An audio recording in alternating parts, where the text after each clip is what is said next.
Hello and welcome to the Tarkus Zone. Thank you for joining me.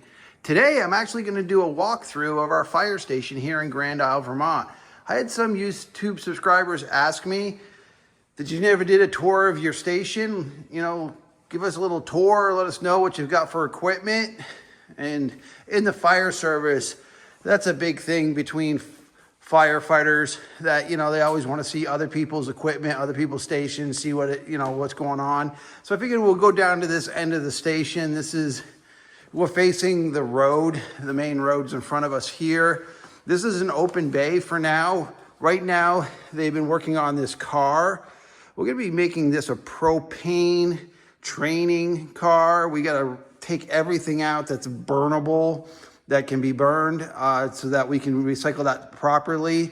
And then they're gonna do some piping for propane to make this a usable prop for propane events that we might have. Well, not propane events, that's not the word, a car fire event. That's what I'm trying to say. It's gonna be plumbed with propane, and that's what's gonna create the flames for the training. But it's going to mimic a car fire. I guess that's what I'm trying to say in my rambling. So this is an empty bay for now. Over there, we've got some equipment, some extra hoses, that stuff in the back corner. That's for oil spills and whatnot, environmental hazard spills. That's equipment for that. This is our ice rescue equipment. We hang it here so it can dry out. We've got these little blowers that dry them. And then once they're all dried out, we shut the blowers off, so not wasting power. So these are pretty good, nice suits. They work very well. This is another training prop. I would not say training prop. It's for, you know, when we have the kids' day, they can hit these doors with the fire hose and they flop down like they're putting the fire out, and then somebody's behind there. They put the doors back on. But this here is a prop. So finally, we get to an actual prop. This plywood would lay on the ground. And then what you got to do is try to go in between these two studs, just in case you had to come. It's to mimic the fact that if you're in a room that's been compromised, you need to get out, but you can't go through the door you came in, you can bust the sheetrock out and then go through the wall into the next room over. This is another prop that we've got just to, you know, drag your butt through that with your SCBA on. This is a drying rack for our coats. Anytime we have a fire event, we have to wash the coats. We'll see the washer in the other room. We wash the coats and then they get hung here to dry. There's a blower that blows on them. I shut it off so I could do this video, but Adam's coat is pretty dry anyway, so he's good to go. All right, so right here we've got our water apparatus, W1. This apparatus, I believe, if I'm right, holds 3,000 gallons of water. This truck has been in the fire service here in Grand Isle for a long time, because when I was on the department, about 20 years ago, this was a newer truck at that time. So we're at least 20 years deep with this truck. It still runs great. We take care of our trucks very nicely. It's got 3,000 gallons. You're probably asking why you need that much water. We don't have fire hydrants up here in Grand Isle. So what we've got to do is we've got to pull water from some source, either the lake, dry hydrant, or something that, you know, we've got pre-planned for like the fish hatchery's got a pressurized system.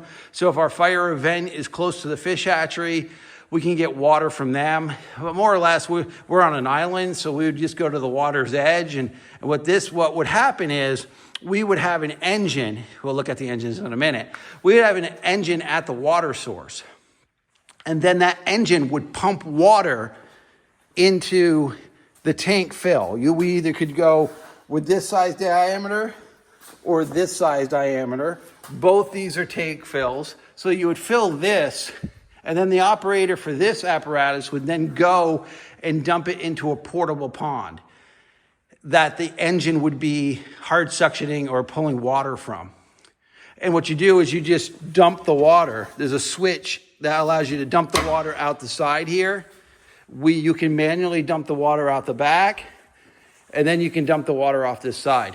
So it's really, I mean, props or kudos to those people that drive tankers, because there's not a lot of glory in it. You're not running into burning buildings. You're not saving cats and dogs. You're not saving human beings out of burning buildings, but you're bringing to the event something that is critical and precious, the water, right? So you're just driving, you're basically a water hauler for the night. You know, I would say they're the backbone of the fire department, especially our fire department, because we need the water to put out fire. All right, so this is Rescue 1 or R1. This truck also has been in service over 20 years. It's still in good condition. This is what you take to, well, basically it's a huge toolbox with everything that we use in the fire service. You know, the back does have the SCBA tanks for personnel. The officer chair has the SCBA. This really is critical, especially for car accidents and things that are kind of out of the ordinary, like maybe a tree across the road, or, you know, events that are not fire related. This will roll out. Now I am going to open this door because everybody likes to see these. These are our critical equipment to get into a car that you might traditionally not be able to get the door open. So if you can't get in to get an injured person out, then you've got to use these tools. One's the claw, one's the spreader. Back in the day, this used to be all hydraulics. Now it's a battery operated system. I believe if you go back to the 80s and 90s, they called them the jaws of life. And it's true. I mean, they're really, you use them to basically save lives. I'm not going to open the rest of these doors. I think you get the gist of the fact that everything's there, in there, big toolbox. This is our crew quarters for the equipment. So when we have an event, then they can get dressed up and put what we would say their armor on to protect their person. And you can see everyone has these nice polyester outer coatings, so you know we can be seen. But if we're going into a fire event, you take those off. You know, you remove these from your person and leave them in the truck because you don't want these melting on you. These are critical for when we go into accident scenes. We're standing out in the traffic, controlling traffic. Here's another bunk area. I just created this little space. Once we get another recruit, and hopefully we do, I created this little space for equipment that people use often that they can just swap out. Whereas if their gloves get dirty and they need to be cleaned or they go out of service, they get a little place here where they can just find the size that they need, put it on. The Nomex hoods are here. Extra SCBA masks are here. These are all cleaned and whatnot. It's just a little spot where our firefighters don't have to go to the second floor, because we do have a second floor where we have our gear. We'll go up there and take a look. So this is engine 1. This is a newer engine. I believe this is 1,250 gallons, 1,300 gallons. I should know this. Oh, it looks like somebody left the tank to pump on. That's not good. Well, it don't hurt anything. I don't know why it's open, but there we go. This is our main pumper. This is it. This is the one we show up to the dance to. You know, if we're going to go dance with some fire, we take this rig with us. This is a modern rig. It's got everything you can imagine. These are our hoses, our tack lines. They can come off this side. They can go off the other side. These compartments have everything you need to do the connections from one side to another. We've got axes and pry bars and everything else in those doors. The back end here we have a trash line. This is what they call a trash line in the industry. It's a glorified garden hose. I believe this is 1 inch. It might be 2 inches. I probably should know that. I know it flows okay, adequate water for smaller things. And what's nice about it is you can wheel it in and wheel it back, brush fires. something that you got to be quick, you know, something small, quick. You don't need a lot of water to put out. Our portable pond is up there. That's where that whole thing gets pulled out and this big square pond comes out. That's where the water would go. They're going to draw water into this engine from that pond. Some, hard suction intake, discharge, that allows us to pull attack lines off this side. All right, so this engine here, this is the engine that I trained on 20 years ago. This was engine 1 at the time. This was our modern engine. It was the engine that we used. This is the one that we show up to the show for. We do run this engine. I run this engine because I'm qualified to drive it. I'm qualified to operate it because it's old school and it's what I was trained on. So this, if I go to a fire scene and I'm here with another few people, this is the engine I'm going to take. That's just the reality of it. That's what, again, this is what I'm signed off on. While our lay's a little different, I like this lay better than the other lay. This allows you to throw this right onto your shoulder and take the whole thing with you. And then drop it. The trash line for this is up here, so that gets wheeled up there. That noise you're hearing is our compressor system that keeps the air brakes primed with pressure. That's what you're hearing right now. I know it's kind of loud, but there you go. All right. So these, and hopefully you can hear me over the noise. It won't be that long for that noise. So these are the maps of our island. These are the North Hero, Pilots Point, all the way up to Alberg. These are Grand Isle. And this is South Hero. But if you were to look at this one would be bottom, this one would be middle, this one would be top. That's the island. All right, let's walk in this direction, see if we can get away from that sound. It shouldn't be that long. All right. So this is a brush truck. Again, another apparatus has got to be over 20 years old. This truck pulls our boat. This truck is used for brush fires. Anywhere we need to go where we don't have to, take a big apparatus with us. It has a hose line on it. Trash line is what I'd call it. And this trash line gets operated by this pump. And that's the brush truck.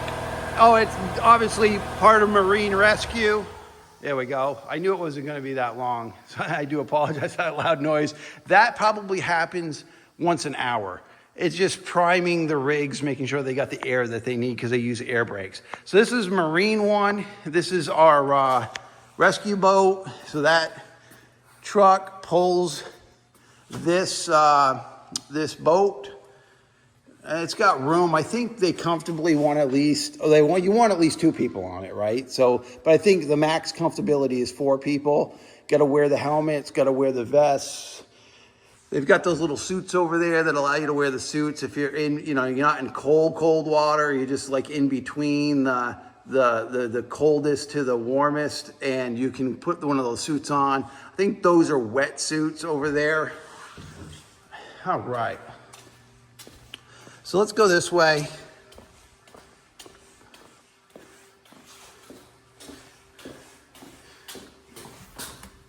This is the engineering room. This is the room that I spent a lot of time in, only because I've been doing a lot of gear cleaning. This is the gear extractor, so we can use this to clean our gear, and then we hang them up onto the rack. This is a operational room. We normally have a toolkit right here. These are not normally on the shelves here. We've got the toolkit out by that car that we were tearing apart. So what I've been doing is cleaning helmets the last few days, really cleaning them up, getting the liners cleaned up. I just got to put that helmet back together. So that's really the engineering room.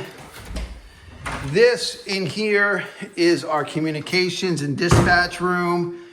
This is the officer room, the chief and assistant chief room.